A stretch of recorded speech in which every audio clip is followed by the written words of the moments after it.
9ാം മാസം ഏകദേശം പകുതിയൊക്കെയായി. ഇനി ഇടയ്ക്കിടയ്ക്ക് അവിടെ വരെ പോവേണ്ടിയൊക്കെ വരും. സത്യത്തിൽ ഈ 9 മാസത്തിനിടയിൽ ഹോസ്പിറ്റലിൽ പോയി ഡോക്ടറിനെ കണ്ടത് വളരെ കുറച്ചാണ്.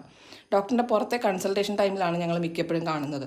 ഇതിപ്പോൾ ഡോക്ടർ കുറച്ച് ദിവസം അവധിയായിരുന്നത് കൊണ്ട് ഞങ്ങൾ നേരിട്ട് ഹോസ്പിറ്റലിൽ പോയി കാണാമെന്ന് വിചാരിച്ച് ഉള്ള പോക്കാണ്. ഞങ്ങളുടെ സ്ഥലം അടൂരാണ്. അതുകൊണ്ട് അടൂർ ഗവൺമെൻറ് ഹോസ്പിറ്റലിലാണ് ഇപ്പോൾ കാണിക്കുന്നത്. ഏത് ഹോസ്പിറ്റലിൽ ഏത് ഡോക്ടറെ കാണണം എന്നുള്ളത് ഓരോ വ്യക്തിയുടെയും ഓരോ സമയത്തെ പ്രിഫറൻസ് ആണല്ലോ. ഈ ടൈമിൽ ഞങ്ങളുടെ പ്രിഫറൻസ് ഇവിടെ ആണ്. മുമ്പ് ഞാനൊരു വീഡിയോ ചെയ്തിട്ടുണ്ട് ഗവൺമെൻറ് ഹോസ്പിറ്റലിലെ എക്സ്പീരിയൻസിനെ കുറിച്ചിട്ട്. എൻ്റെ ഒരു മിക്സ്ഡ് ആയിട്ടുള്ളൊരു എക്സ്പീരിയൻസ് തന്നെയാണ്. ഞാൻ കാണിച്ചുകൊണ്ടിരിക്കുന്ന ഡോക്ടറുടെ കാര്യത്തിൽ ഞാൻ 100% സാറ്റിസ്ഫൈഡ് ആണ്. കാരണം പുള്ളിക്കാർ നമ്മളെ അങ്ങനെ ടെൻഷൻ ആക്കുമോ, ഇന്നടുത്ത് പോയി സ്കാനിങ് ചെയ്യണം, അങ്ങനെയൊന്നും നിർബന്ധം പിടിക്കുകയൊന്നുമില്ല. പിന്നെ ഗവൺമെൻറ് ഹോസ്പിറ്റലിൻ്റെ പൊതുവെയുള്ള ചില രീതികളുണ്ടല്ലോ, എന്തിനും ഏതിനും ലാഗ് തരുന്ന, എല്ലാ മെഡിസിൻസൊന്നും അകത്ത് കിട്ടാത്ത, ആവശ്യത്തിന് ഇൻഫ്രാസ്ട്രക്ചർ ഇല്ലാത്ത ആ അവസ്ഥ ഇപ്പോഴും ഉണ്ട്.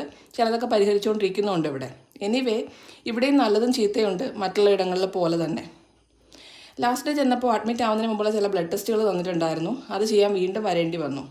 അപ്പോൾ നിങ്ങളുടേതും നല്ലതും ചീത്തയുമായിട്ടുള്ള ഹോസ്പിറ്റൽ എക്സ്പീരിയൻസ് ഒന്ന് ഷെയർ ചെയ്യൂ കേട്ടോ. ബൈ.